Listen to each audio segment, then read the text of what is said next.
తిరుమలలో మళ్లీ చిరుతపులుల సంచారం కలకలం రేపుతుంది. తెల్లవారుజామున 3 గంటలకు రెండో ఘాట్ రోడ్లో చిరుత సంచారం వెలుగులోకి వచ్చింది.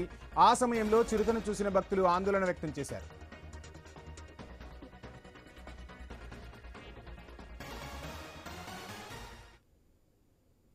తిరుమలలో మళ్లీ చిరుతపులుల సంచారం కలకలం రేపుతోంది. తెల్లవారుజామున 3 గంటలకు రెండో ఘాట్ రోడ్లో చిరుత సంచారం వెలుగులోకి వచ్చింది.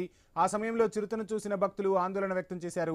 ఇక తిరుమలలో చిరుతల సంచారానికి సంబంధించి ఫుల్ డీటెయిల్స్ మా ప్రతినిధి వర్మ అందిస్తారు.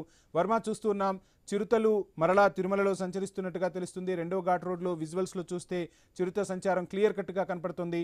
టీటీడీ అధికారులు ఏం చెప్తున్నారు? అటవీశాఖ అధికారులు చిరుతలను బంధించే ప్రయత్నం ఏమైనా చేస్తున్నారా? డీటెయిల్స్ ఏంటి? తిరుమల రెండో ఘాట్ రోడ్ లో చిరుత సంచారం తాజాగా సీసీ ఫుటేజ్ లో నమోదైన పరిస్థితి అయితే ఉంది. ఇప్పటికే అటు తిరుమల ఘాట్ రోడ్ లో పాటు ఇటు తిరుపతిలోనే ఇటు ఎస్వి యూనివర్సిటీ ఇతర ప్రాంతాల్లో కూడా చిరుతల సంచారం పెరిగిన నేపథ్యంలో దానికి తగ్గట్టుగా బోనులు కూడా అటవీ సిబ్బంది ఏర్పాటు చేశారు.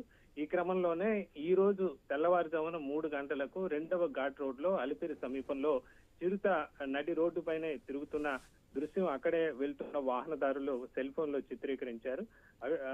దీంతో చిరుతల సంచారం పెరగడంతో మరిన్ని జాగ్రత్తలు చేపట్టాలని చెప్పి కూడా సిబ్బందిని కోరుతున్న పరిస్థితి అయితే ఉంది.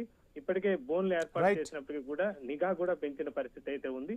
చిరుతల సంచారం పెరుగుతున్న నేపథ్యంలో మరిన్ని చర్యలు చేపట్టాలని అయితే భక్తులు, స్థానికులు కోరుతున్న పరిస్థితి అయితే ఉంది. Thank you Varma. నవతరం యువతను రాజకీయ వ్యవస్థలో భాగస్వామ్యం చేసేందుకు జనసేన పార్టీ